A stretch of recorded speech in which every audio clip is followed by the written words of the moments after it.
म्हणजे मी बोललो तेच बरोबर आहे अध्यक्ष महोदय. आपण त्याच्यानंतर हा प्रस्ताव वाचून दाखवायचा असतो.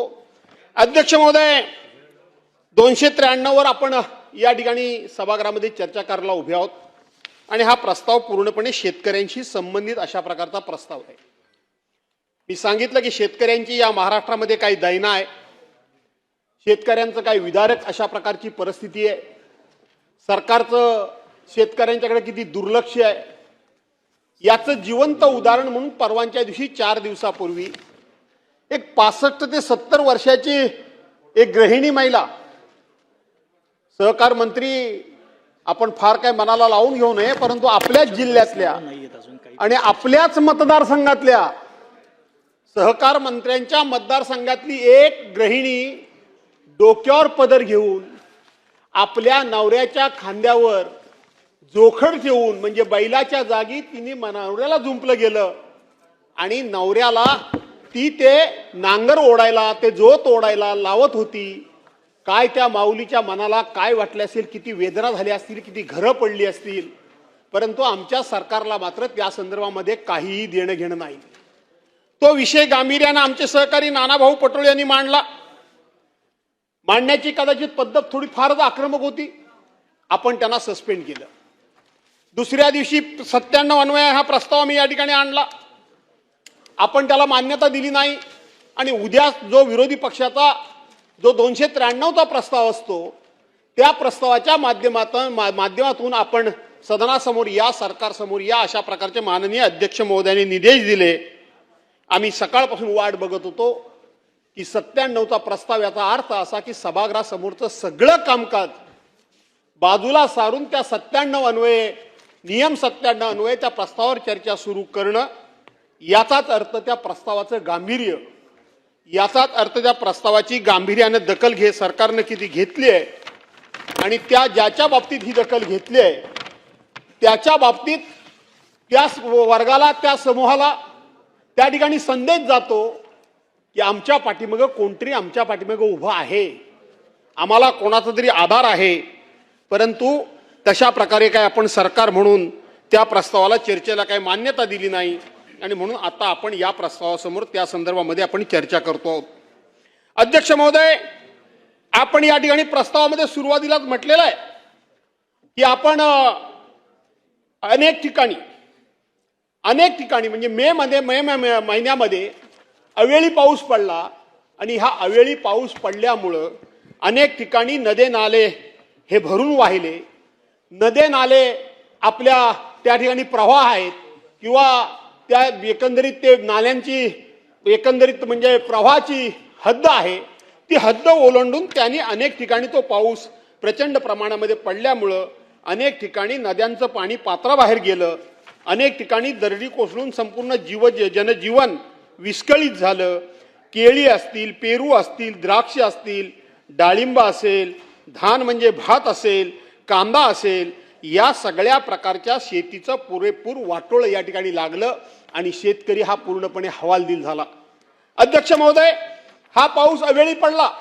अशा पद्धतीचा पाऊस खरं तर अवेळी पडल्यानंतर पुन्हा पाऊस हा रेग्युलर पडतो, परंतु 14 मेला जो पाऊस सुरू झाला तो पाऊस जवळजवळ कायमच सुरू झाला. मध्यंतरी या पावसानं पूर्णपणे दडी मारली होती आणि दडी मारलेल्या पावसामध्ये सुद्धा आपण जर बघितलं तर या पावसानं खूप मोठी दाणादाण सर्वांची उडवलेली आहे.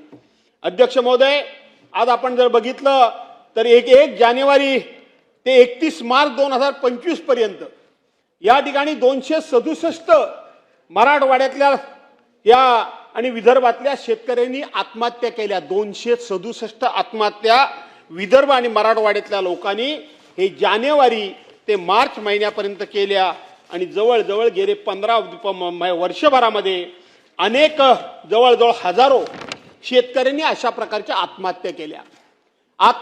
अध्यक्ष महोदय, आपण मागच्या निवडणुकीच्या पूर्वी या शेतकऱ्यांना आश्वासित केलं होतं, त्यांच्या अपेक्षा वाढवल्या होत्या, त्यांच्यासमोर फार मोठी स्वप्न उभी केली होती की आम्ही 7-12 कोरा कोरा कोरा कोरा आणि कोरा करू. कोरा कोरा कोरा केला, त्यांच्याकडून सत्तेवर येण्याचं काम केलं आणि आता आम्ही आमच्या सोयीनं या ठिकाणी सरकार सांगतंय की आम्ही शेतीला या ठिकाणी आम्ही शेतकऱ्यांचा कर्जमाफ तर करणारच आहोत, परंतु योग्य वेळेला आम्ही कर्जमाफ करू. योग्य वेळ म्हणजे कधी? निवडणुकीच्या पूर्वी तुम्ही लोकांना आश्वासनं दिलेत, ती आश्वासनं दिलीत, ती निवडणुकी करता दिलीत. आता पुढच्या निवडणुकीपर्यंत शेतकऱ्यांनी वाट बघायची का? तशाच पद्धतीनं अध्यक्ष महोदय, आपण महिलांना सांगितलं, महिला भगिनींना सांगितलं, लाडक्या बहिणी म्हणून सांगितलं की आम्ही 2100 रुपये तुम्हाला करून देणार आहोत. आता आपण म्हणता आम्ही बोललो नाही असं म्हणत नाही, परंतु योग्य वेळेला आम्ही देऊ. म्हणजे तुमची ही निवडणूक योग्य वेळ ही लोकांच्या भावनेशी खेळून निवडणुका जिंकणं म्हणजे योग्य वेळ. लोकांच्या भावनेशी खेळ करणं आणि सत्ता मिळवणं ही योग्य वेळ. अशा प्रकारचा संदेश एक महाराष्ट्रामध्ये गेलाय आणि हा केवळ संदेश नाही तर ही वस्तुस्थिती अध्यक्ष महोदय. आणि म्हणून आपल्याला या ठिकाणी या प्रस्तावाच्या माध्यमातून सरकारला उत्तर द्यावं लागणार आहे की आम्ही शेतकऱ्यांचं कर्ज नक्की कधी माफ करणार आहोत.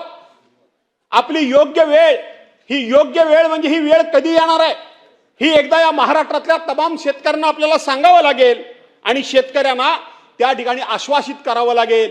जो शेतकरी आत्महत्या करतोय, जो शेतकरी भयभीत झालेला आहे, जो शेतकरी बैलाच्या जागी स्वतःला जोताला जोडून घेतोय, त्याला आपल्याला या ठिकाणी आश्वस्त करावं लागेल. त्याला त्या ठिकाणी आपल्या सर्वांना एक निश्चित अशा स्वरूपाचा शब्द द्यावा लागेल आणि तो शब्द केवळ निवडणूक जिंकण्याकरता नाही. जिल्हा परिषद आणि पंचायत समिती या निवडणुका आल्या आहेत, नगरपालिका महानगरपालिकाच्या निवडणुका आल्या आहेत. अध्यक्ष माझ्याकडे बघितलं तर चालेल, तुम्ही आता तिथे अध्यक्ष म्हणून आहात, पक्षाचे आमदार म्हणून नाही आहात. त्यामुळं तुम्ही माझ्याकडे बघत असताना मी सरकारच्या विरोधात बोलतोय असं समजण्याच्या ऐवजी तुम्ही अध्यक्ष आणि मी सदस्य, तुम्ही अध्यक्ष आणि मी सदस्य असं आपलं नातं आहे. आणि म्हणून जरा माझ्याकडे बघितलं तर आपण चांगलं बोलताय म्हणून आपलं ध्यानपूर्वक ऐकतोय. असं होय, बरं बरं. मग मला माहित नव्हतं हे आपलं बघण्याची पद्धत. होय होय होय, चालेल. आणि म्हणून अध्यक्ष महोदय की आता जवळ जिल्हा परिषदेच्या पंचायत समितीच्या निवडणुका आल्या आहेत, नगरपालिका महानगरपालिका नगरपंचायतीच्या निवडणुका आल्या आहेत. म्हणून फक्त लोकांना गुळ लावण्याचं काम, त्यांच्या कोपराला गुळ लावण्याचं काम अध्यक्ष महोदय होता कामा नये या सरकारकडून. आणि म्हणून या सरकारनं केवळ निवडणुका जिंकण्याकरता म्हणून आम्ही लोकांच्या कोपराला गुळ लावत नाही. गुळ तर लावलाय पण कोणाच्या तोंडात काही जात नाही. अशा पद्धतीची सरकारची वागण्याची पद्धत आणि वृत्ती असता कामा नये अध्यक्ष महोदय. आणि म्हणून ठोस अशा प्रकारचा सरकारने या ठिकाणी शब्द अध्यक्ष महोदय दिला पाहिजे. अध्यक्ष महोदय, पर हेक्टरी या शेतकऱ्याला नुकसान भरपाई म्हणून सरकारनं किमान 50,000 रुपयाची तात्काळ मदत करण्याची गरज आहे. तात्काळ मदत करण्याची गरज आहे. अध्यक्ष महोदय, शेतकऱ्यांचे पंचनामे झालेले नाहीत. सकाळी या ठिकाणी सभागृहामध्ये इथं प्रश्न उपस्थित करत असताना कोणीतरी सांगितलं की जिओ टॅगिंगच्या माध्यमातून वगैरे, अरे जर रेंजच नसेल, तिथं जर नेटवर्कच नसेल तर तुम्ही अशा पद्धतीनं ऑनलाईन पद्धतीनं हे पंचनामे तुम्ही करायला सांगितलेत. सरकारच्या वतीनं अध्यक्ष महोदय हे सांगितलं गेलं की आमचे तलाठी ट्रेंड आहेत, आमचे सर्कल इन्स्पेक्टर ट्रेंड आहेत, आमचे तहसीलदार ट्रेंड आहेत. आम्ही मान्य करतो, तुमचे सरकारी कर्मचारी सरकारी अधिकारी जरूर ट्रेन असतील, पण सर्वसामान्य शेतकरी अजून पुरेपूर ट्रेन व्हायला आपल्याकडे अजून खूप वेळ आहे. अजून त्याला ट्रेनिंग देण्याची आवश्यकता आहे. अजून त्याला त्याच्या संदर्भामध्ये जाणीव करून देणं ही सुद्धा आपल्या सर्वांची गरज आहे. त्याचं प्रबोधन होणं गरजेचं आहे. आणि म्हणून हे पंचनामे केवळ आपण ऑनलाईन पद्धतीनं करण्याच्या ऐवजी ऑफलाईन देखील पद्धतीनं केले पाहिजेत.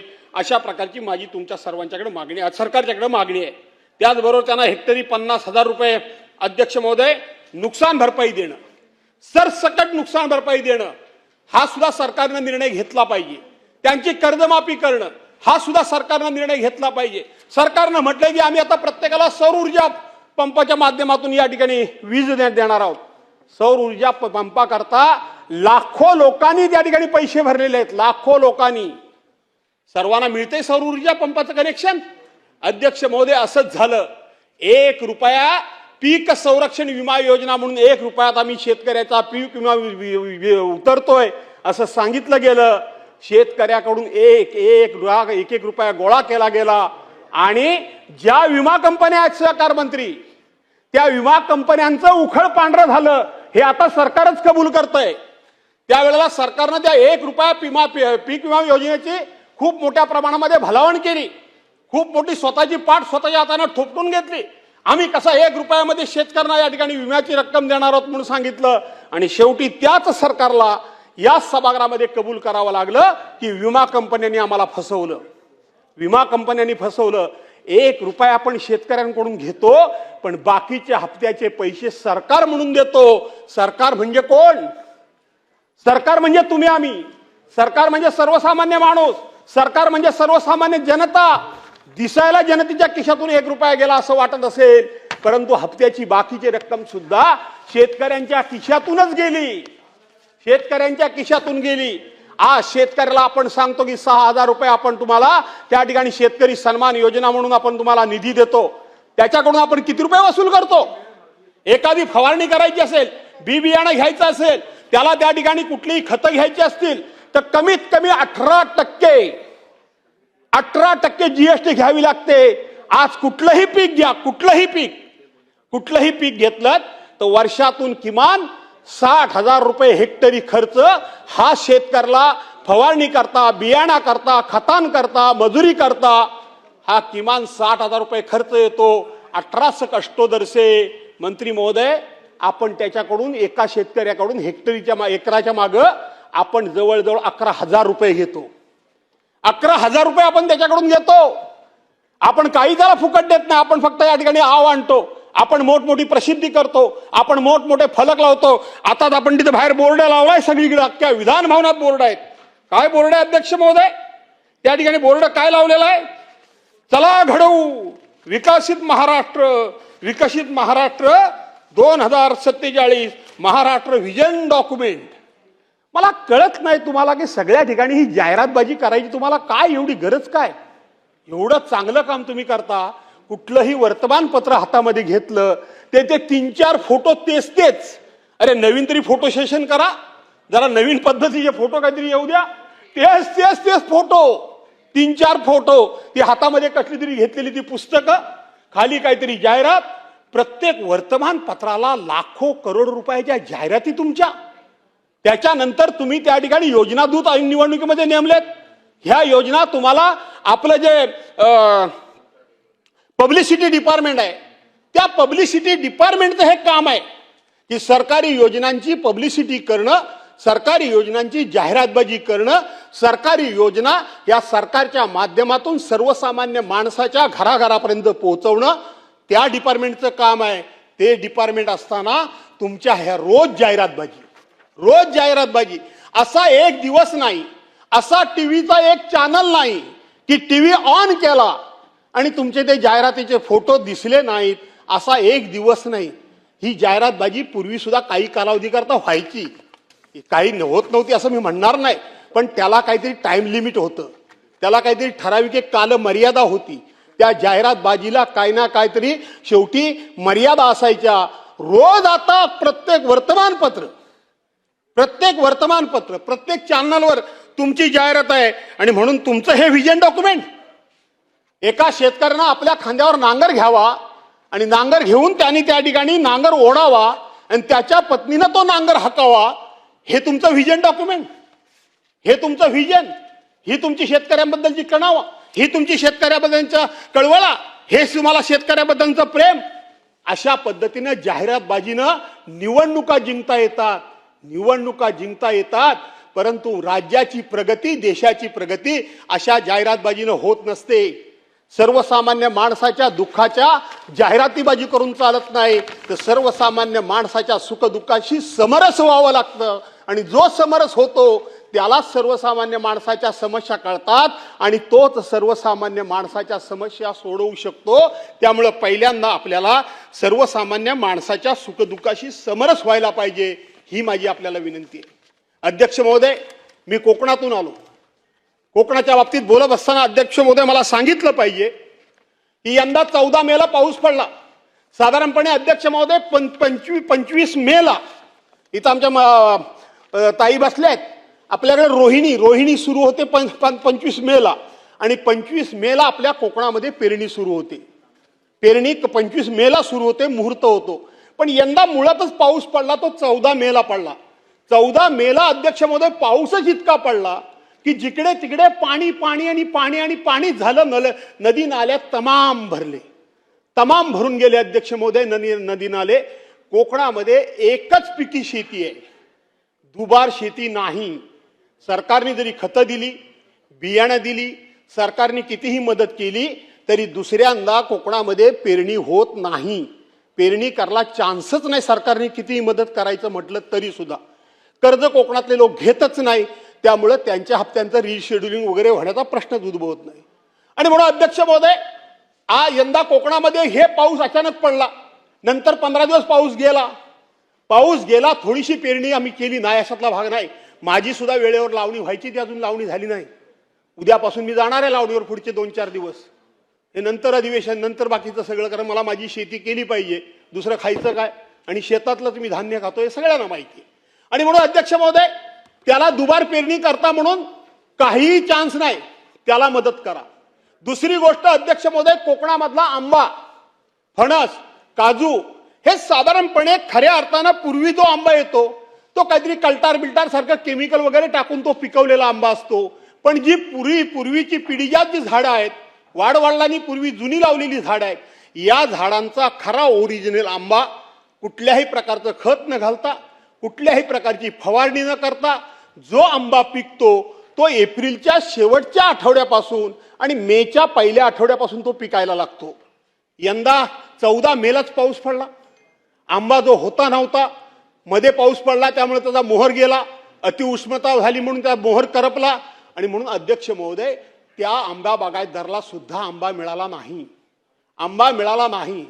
कोकणामध्ये पर्यटनाच्या माध्यमातून आम्हाला 4 पैसे मिळतात, परंतु मे महिन्यामध्ये संपूर्णपणे ही रस्त्यातली जी सगळी व्यवस्था विस्कळीत झाली, त्यामुळे पर्यटक सुद्धा कोकणामध्ये मोठ्या प्रमाणामध्ये जाऊ शकले नाही. तिथेही आमची अडचण झाली. अध्यक्ष महोदय, आणखीन एक अडचण मोठी झाली, ती मासेमारांची अडचण झाली. मासेमारी साधारणपणे आपण सरकारी नियमाप्रमाणे 1 जूनला बंद करतो. 1 जूनला बंद करतो, परंतु 14 मेलाच उधाण आल्यामुळं, 14 मेलाच समुद्र खवळल्यामुळं, 14 मेलाच या ठिकाणी अवकाळी पाऊस पडल्यामुळं त्यांना त्यांच्या होड्या बाहेर काढाव्या लागल्या. आणि अध्यक्ष महोदय, त्यांची मासेमारी सुद्धा बंद पडली. म्हणजे पर्यटन अडचणीत आलं, बागायतदार अडचणीत आला, शेतकरी अडचणीत आला, मच्छीमार देखील अडचणीत आला. आणि म्हणून त्याला पॅकेज दिलं पाहिजे अध्यक्ष महोदय, पॅकेज दिलं पाहिजे. अध्यक्ष महोदय, रायगडमध्ये रब्बी पीक घेतलं जातं. रायगडमध्ये काही पावसाळी भात शेती होते. मी त्या एप्रिल मे महिन्यामध्ये त्या रस्त्यानं जात असताना डोळ्यातून पाणी आलं. सगळं शेत पिवळं धम्मक पिकलेलं होतं. सगळ्या शेतामध्ये भात तयार होतं. तुम्ही विदर्भातली मंडळी आमची धान म्हणते, आम्ही भात म्हणतो. हे सगळं भात तयार होतं, पिवळं धम्मक सगळी शेतं होती. वरून धो धो धो पाऊस पडला. अध्यक्ष महोदय, ते तयार झालेलं भात घेऊन जाणार कुठं? ते बाहेर काढणार कसं? त्याची कापणी करणार कशी? ते खाली कोसळल्यानंतर 3ऱ्या दिवसाला भात रुजतं, त्याला रुजतं अक्षरशः भात ते 3ऱ्या दिवशी. आणि म्हणून शेतकऱ्यांनी केलेली मेहनत त्याच्या डोळ्या देखत त्या ठिकाणी पूर्णपणे नाश पावली. रायगडमध्ये सुद्धा ही परिस्थिती निर्माण झाली. आणि म्हणून मी मगाशी कांदा म्हटलं, पेरू म्हटलं, बाकी सगळं धान म्हटलं, हा जसा कांदा म्हटलं, असा जसा शेतकरी अडचणीत आलाय, तशाच पद्धतीनं अध्यक्ष महोदय, कोकणातला शेतकरी सुद्धा पार अडचणीत आलाय. त्याला या ठिकाणी पॅकेज देण्याची गरज आहे. मी धन्यवाद देतो सरकारला की सरकारनं मध्यंतरी एक घोषणा जाहीर केली की आम्ही मत्स्यमारीला शेती व्यवसायाचा दर्जा दिला. गेली 10-15 वर्ष अनेक वेळेला सभागृहामध्ये आणि सभागृहाच्या बाहेर आणि स्वतः मत्स्य विकास राज्यमंत्री असताना सुद्धा आपण प्रयत्न हा करत होतो की या मत्स्य व्यवसायाला शेतीचा दर्जा द्यावा, शेतीचा दर्जा मिळावा, म्हणून आपण प्रयत्न करतो. तो सरकारने दिलं. मी सरकारचं अभिनंदन करतो. पण अजूनही त्याच्यामध्ये स्पष्टता नाही अध्यक्ष महोदय. तुम्ही त्या मत्स्य व्यवसायाला शेतीचा दर्जा दिला म्हणजे काय केलं, त्याची काय स्पष्टता अजून कुठे दिसत नाही. त्या संदर्भातला GR निघालेला कुठे वाचनामध्ये येत नाही. ज्याच्या नावानं तुम्ही हे सगळं जाहीर करता, ठीक आहे, दुसऱ्याला चांगलं म्हणण्याची आपल्याकडे प्रवृत्तीच नाही. श्रेय तुम्हाला जरूर घ्या. आमच्या मच्छीमारांना त्याचा फायदा झाल्याचे कारण ज्या माणसानं कधी तो प्रश्न मांडलेचा मी कधी ऐकलं सुद्धा नाही, त्याचं नाव सुद्धा ऐकलं नाही, त्याच्या नावानं तुम्ही शेती, त्याच्या मागणीमुळं, त्याच्या पाठपुराव्यामुळं, त्याच्या भाषणामुळं, त्याच्यामुळं आम्ही त्याला मत्स्य व्यवसायाला शेतीचा दर्जा दिला म्हणून तुम्ही जाहीर केलं. आम्हाला आनंद आहे. पण त्या धोरणासंदर्भामध्ये तुमच्यामध्ये स्पष्टता येण्याची गरज आहे आणि म्हणून ती स्पष्टता सुद्धा यावी अशा प्रकारची मी या ठिकाणी विनंती करतो. अध्यक्ष महोदय, शेतकऱ्यांच्या बाबतीत तुमचे लोक काय म्हणतात? स्वतः मंत्री महोदय काय म्हणतात? मंत्री महोदय शेतकऱ्याबद्दल भाषा वापरत असताना काय वापरतात? अध्यक्ष महोदय, त्या शेतकऱ्याच्या दुःखावर फुंकर घालण्याच्या ऐवजी, त्या शेतकऱ्याला दिलासा देण्याच्या ऐवजी, त्या शेतकऱ्याच्या पाठीवर मायेनं हात फिरवून लढ म्हणण्याच्या ऐवजी त्याची टिंगलटवाळी करणं, त्याची चेष्टा करणं, त्याची कुचेष्टा करणं, अशा पद्धतीनं चेष्टा करण्याचं काम हे स्वतः कृषी मंत्री करतायत. एक शेतकऱ्यांची चेष्टा करत असताना शेतकरी कर्जमाफीच्या पैशातून काय मुलीचे साखरपुडे करायचे आहेत काय? अरे, शेतकऱ्यांना काय मुलीचे साखरपुडे करू नयेत का? शेतकऱ्यांना आपल्या मुलाबाळांचे मुलीबाळींच्या लग्नाची स्वप्न कधी बघू नयेत का? शेतकऱ्यांना कधी आपल्या मुलीबाळींचं लग्न हे विनाविघ्न पार पडलं, विना कर्ज पार पडलं, न आत्महत्या पार पडलं आणि ते पडावं अशा प्रकारचं शेतकऱ्याने स्वप्न कधी बघू नये का? अध्यक्ष महोदय, विचार केला पाहिजे. लग्न करतात आजकाल भिकारी. नाही, तुम्हाला द्यायचं बोलायला सांगितलं अध्यक्षांनी. अध्यक्षांच्याकडे आम्ही अशी परवानगी घेऊन आलो. 4ला प्रस्ताव सुरू करत असताना माझं झाल्यानंतर इकडून 2 जण बोलतील. कंटिन्यू आपण खात्री करून घ्या. आम्ही काय म्हणतो असं नाही, खात्री करून घ्या. म्हणजे स्वतः होते ना सेक्रेटरी. आणि म्हणून अध्यक्ष महोदय, शेतकऱ्यांना ही स्वप्न कधी बघूच नाही का? अध्यक्ष महोदय, सुखी संसाराची स्वप्न कधी शेतकऱ्यांना बघूच नाही. काय म्हणाले मंत्री? मंत्री म्हणाले आजकाल भिकारी सुद्धा 1 रुपया घेत नाही. आम्ही शेतकऱ्याला 1 रुपयामध्ये पीक विमा योजना दिली. त्या पीक विमा योजनेचे कसे धिंडवडे निघाले सहकार मंत्री महोदय, ते मी तुम्हाला आत्ता सांगितले. सरकारने त्यावेळेला 1 रुपयामध्ये आम्ही शेतकऱ्यांचा पीक विमा योजना दिली म्हणून सांगितलं आणि त्याच सरकारला याच सभागृहामध्ये कबूल करावं लागलं की त्या ठिकाणी मोठ्या प्रमाणामध्ये भ्रष्टाचार झाला, कंपन्यांचा फायदा झाला, शेतकऱ्यांचा फायदा झाला नाही. पण कंपन्यांना हप्ता जो गेला तो सरकारने दिला म्हणजे तो तुम्ही आम्ही नागरिकांनीच तो हप्ता दिलेला आहे. सरकार जी कोणी असलं तर त्या ठिकाणी असणारे मंत्री संत्री उद्या आम्ही काय ते काय खिशातून कोणी देत नाही, कोणी खिशातून देत नाही, जनतेच्याच खिशातून हे पैसे जातात. आणि म्हणून एका बाजूला स्वतः मंत्री सांगतात की या योजनेचा बोजवारा वाजला आणि दुसऱ्या बाजूला मंत्रीच चेष्टा करतात की 1 रुपया भिकारी घेत नाही, आम्ही सुद्धा 1 रुपयात तुम्हाला विमा देतो, अशा प्रकारची चेष्टा टीका करतात. अध्यक्ष महोदय, जागेवर काय नाही, तुमच्या काय ढिकलाचा पंचनामा करायचा का? ही बोलण्याची सुद्धा मदार, ही मजल, ही वृत्ती आणि हे शब्द तोंडातून कसे येतात? एवढ्या करता येतात ती अहंकार, एवढ्या करता येतात की सर्वसामान्य माणसाच्या सुखदुःखाची काही आम्हाला देणं नाही घेणं, अशा लोकांच्या तोंडून असे शब्द येतात. काल इथे या सदनाचे सहकारी माझे बबनराव लोणीकरांनी खुलासा केला. आपण तो खुलासा स्वीकारला. काय म्हणतात काय या ठिकाणी सत्ताधारी पक्षाचे आमदार? तुम्हाला बूट, तुम्हाला चपला, कपडे माझ्या बापामुळे, म्हणजे मोदी साहेबांच्यामुळे मिळतात. माझ्या बापामुळे तुम्हाला मिळतात. तुम्हाला पेरणीसाठी 6,000 रुपये माझ्या बापामुळे मिळतात. तुमच्या आईच्या अंगावरचं पातळ माझ्या बापामुळे मिळतं. तुमच्या बायकोच्या खात्यामध्ये पैसे, बहिणीच्या खात्यामध्ये पैसे माझ्या बापामुळे येतात. अध्यक्ष महोदय, सरकार काय 2014 पूर्वी या देशामध्ये सरकार नव्हती? 2014 पूर्वी या देशामध्ये सरकार नव्हती? 2014 नंतर सरकार आली. याच्या पुढे सुद्धा काही सरकार येणार नाहीयेत. ही लोकशाही आहे, ती अजरामर राहिली पाहिजे. याकरता म्हणून आम्ही सगळ्यांनी काम केलं पाहिजे, झटलं पाहिजे. आणि आमची सत्ता आहे, आम्ही त्या पक्षाचे पदाधिकारी आहोत, आम्ही त्या पक्षाचे आमदार खासदार आहोत. म्हणून अशा प्रकारची भाषा करून कोणाचा तरी उपमुर्द करण्याचा अधिकार आम्हाला कोणी दिला? अशा प्रकारचे शब्द आमच्या तोंडून कसे येऊ शकतात? शेवटी माणसानं मोठेपणा त्याच माणसाला शोभून दिसतो की ज्याच्यामध्ये नम्रता असली पाहिजे. अरे, फळझाड, एवढं मोठं फळझाड ज्यावेळेला लागतं, ज्या वेळेला ते बहरतं, त्याच्यावर अनेक फळं लागतात, त्यावेळेला ते फळझाड असं ताट उभं राहत नाही. ते फळझाड वाकतं, ते झुकतं. याचा अर्थ त्या फळझाडाला मुख्या फळझाडाला सुद्धा माहिती असतं की आज जरी मी फळांनी बहरलेलं असेल तरी सुद्धा मला फुलं यावीत, मला फळं लागावीत, मी फुलांनी भरावं म्हणून कुणीतरी कोणाच्या तरी हात माझ्याकरता राबलेले आहेत, माझ्याकरता राबलेले आहेत. कुणीतरी माझी मशागत केलेली आहे, कुणीतरी माझ्या बुंदामध्ये 4 खताचे दाणे टाकलेले आहेत, कुणीतरी झारीवर पाणी मला माझ्या बुंदामध्ये टाकलंय, म्हणून मी बहरलोय, म्हणून मी फळाफुलात आलोय. हे त्या मुक्या झाडाला कळतं, ते आमच्यासारख्या चालत्या बोलत्या माणसांना का कळू नये? का कळू नये? कशा करता हा अहंकार? सत्तेमध्ये काय आपणच फक्त आलो की काय?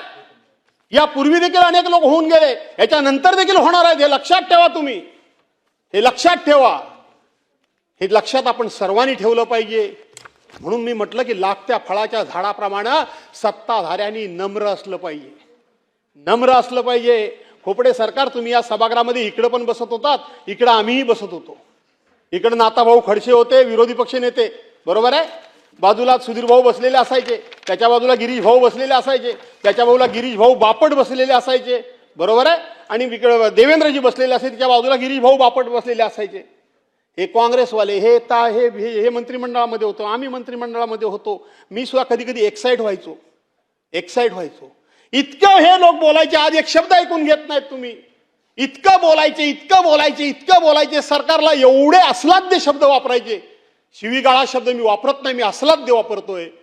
एवढे वापरायचे हे काँग्रेसवाले, हे मंत्री संत्री. एकदा असा कान आणि एकदा असा कान, बडबडायचं किती ते बडबडा. मी स्वतः असं म्हणायचो, अरे काय एवढं ऐकून घेता, कशा करता ऐकून घेता, काय काय ते बोलले. त्यावेळेला हेच लोक मला समजावून सांगायचे, हे जयंतराव बाजूला बसलेले आहेत, असू दे, आपण सत्तेमध्ये आहोत, आपल्याला अनेक ठिकाणी न्याय मागायला जागा आहे, आपल्याला अनेक ठिकाणी आपली कामं करून घ्यायला जागा आहे, आपल्याला सत्तेचा आधार आहे. त्यांना आधार कोणाचा आहे? किमान त्यांना बोलण्याचं समाधान सत्ताधाऱ्यांना मिळतंय, बोलू देत. आपण सत्ताधारी आहोत, आपण ऐकून घेतलं पाहिजे, हे लोक मला सांगत होते आणि हे लोक वाटेल ते बोलत होते. समजून घ्या, सत्ताधारी पक्ष आणि विरोधी पक्ष याचं नातं कसं असलं पाहिजे. समीरजी, कुणाल, तुम्ही पण आपण एकत्रच काम केलेलं आहे. हसताय तुम्ही, ठीक आहे, परंतु आपण एकत्रच काम केलेलं आहे. हे सगळं आपण ऐकलंय. अनेक मंत्री आपण बघितले, अनेक मुख्यमंत्री बघितले, अनेक अध्यक्ष आम्ही बघितले, नाही अशातला भाग नाही. पण अशा प्रकारची भाषा वापरण्याचा अहंकार, आणि मला त्यांना कोणीतरी झापलं, त्यांना कोणीतरी बडबडलं, त्यांना कोणीतरी तंबी दिली, त्यांना कोणीतरी सस्पेंड केलं, असं कुठं ऐकायला मिळालं नाही. पण नाना भाऊ नुसते तिथं डायसवर गेले, 1 मिनिटात सस्पेंड. 1 मिनिटात सस्पेंड तुम्ही केलं. कधी केलं? अध्यक्ष सातत्यानं मी आता त्याच्यावर बोलणं बरोबर नाही. माननीय मुख्यमंत्री महोदय म्हणतात की नाना भाऊंनी माफी मागितली पाहिजे, पण माफी मागण्याचा अवधी सुद्धा आपण त्यांना दिला नाही. म्हणून अध्यक्ष महोदय, या ठिकाणी शेतकऱ्यांच्या बाबतीत फक्त आणि फक्त भाषण करून पोट भरणार नाही. अध्यक्ष महोदय, भाषण करून पोट भरणार नाही. एक माझ्या कोकणातला आणखीन एक विषय मला मांडला पाहिजे. इथं मंत्री महोदय कोकणातले बसलेत, किती गांभीर्याने घेतात मला माहित नाही, पण ऐकतात बऱ्यापैकी माझं. आपण काजू बोर्ड काढण्याचा इथे घोषणा जाहीर केली आपल्या सरकारने. आपण गेल्या वर्षी काजू बिला प्रत्येक किलोच्या पाणीमागे 10 रुपये अनुदान द्यायचं घोषणा आपण केली. सहकार मंत्री, तुम्ही ऐकून घ्या, तुमच्या खात्याशी हा संबंधित विषय. सभागृहामध्ये उत्तरामध्ये सांगा तुम्ही. ते 10 रुपये कोकणाला किलो मागे देण्याची घोषणा केली, पण प्रत्यक्षपणे त्या संदर्भातला GR, त्या संदर्भातली ऑर्डर कधी गेली? काय मंत्रिमंडळामध्ये बसून करताय? ऑर्डर गेली जुलै महिन्यामध्ये. योगेशजी, जुलै महिन्यामध्ये गेली. आपली काजू जून महिन्यामध्ये राहते का शिल्लक? मेच्या एंडलाच काजू संपून जातो ना. जुलै महिन्यामध्ये ऑर्डर गेली. ऑर्डर काय गेली? की आम्ही किलोला 10 रुपये तुम्हाला अनुदान देणार आहोत, पण आम्हाला जीएसटीचं बिल द्या. जीएसटीचं बिल? अरे किरकोळीमध्ये भैयाला काजू लोक देतात, जीएसटीचं बिल देणार कुठं? तुमचा GR गेला ह्याच्यामध्ये जुलैमध्ये, तुमची ऑर्डर गेली जुलैमध्ये, मेच्या एंडलाच काजू सगळा संपला, आणि तो तुम्हाला बिल कुठलं देणार? आम्ही म्हटलं इकडचं तिकडचं बिल द्या, 10 पैसे तुम्हाला 4 पैसे मिळतील ते पदरात पाडा. ते म्हणले जीएसटीचं बिल पाहिजे. कुठून आणणार जीएसटीचं बिल? किती पैसे दिलेत ते जाहीर करा. फसवी योजना, कोकणाकरता एकमेव असलेली योजना, दुसरी सिंदूरच नसलेली योजना, तीही बंद झाली आहे. तीही बंद झाली आहे. आता मत्स्य विकास मंत्री इथं या ठिकाणी नाही आहेत. त्यांचं आणि माझे वैचारिक मतभेद जरूर असू शकतात, पण त्यांना मी भेटून सांगत असतो कोकणाकरता काय काय करा.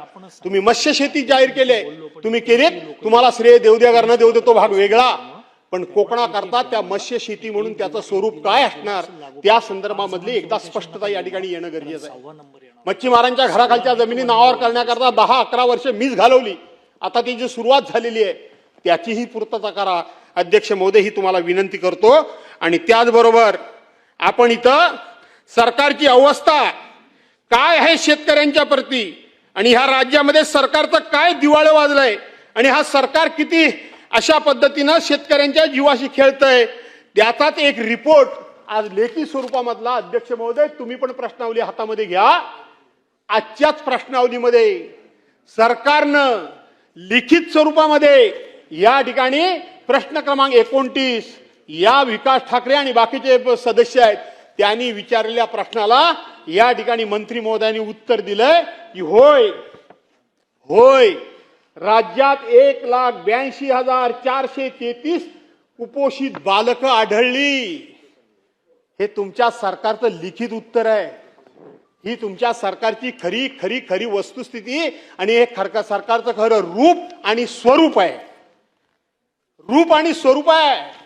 तुम्ही बाहेर कितीही डांगोरा पिटा, कितीही मोठेपणा मारा, कितीही जाहिराती करा, कितीही कार्यक्रम करा, कितीही विरोधकांना अंडर एस्टिमेट करा, कितीही विरोधकांच्या योजना अडवून ठेवा, त्यांना विकासाला एकही रुपया देऊ नका, त्यांना ठाई ठाई वेटीस धरा, त्यांचं एकही काम देव करू नका, पण शेवटी ही बालकं जी आहेत ही राज्याची आहेत, ही तुमची आमची आहेत.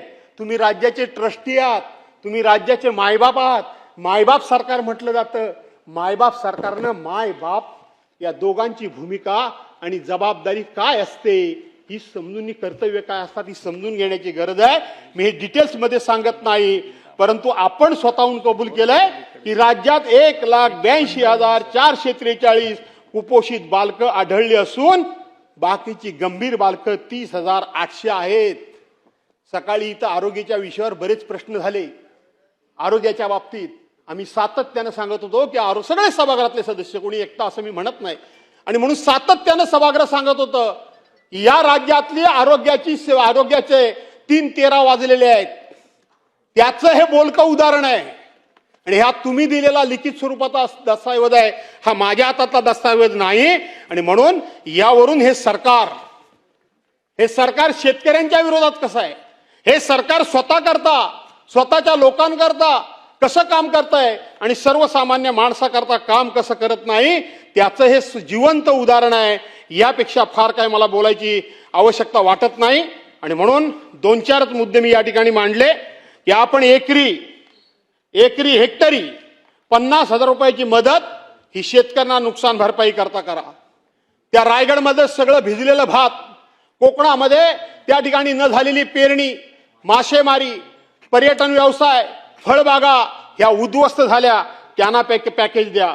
त्याचबरोबर केळी असतील, पेरू असतील, द्राक्ष असेल, डाळिंब असेल, धान असेल, कांदा असेल, अशा प्रकारची शेतकऱ्याची झालेलं वाटोळं, हे वाटोळं सुद्धा आपण सर्वांनी समजून घेण्याची गरज आहे.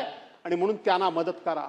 राहता राहिला प्रश्न इथे या ठिकाणी थोडासा एक शेवटचा मुद्दा जो आम्ही मांडलेला आहे तो 12,000 रुपये शिपायाने 10,000 रुपये तुटपुंजा पगारामध्ये सगळे क्लास 3 क्लास 4 हे सगळे आउटसोर्सिंग, सगळा कर्मचारी वर्ग आउटसोर्सिंगचा.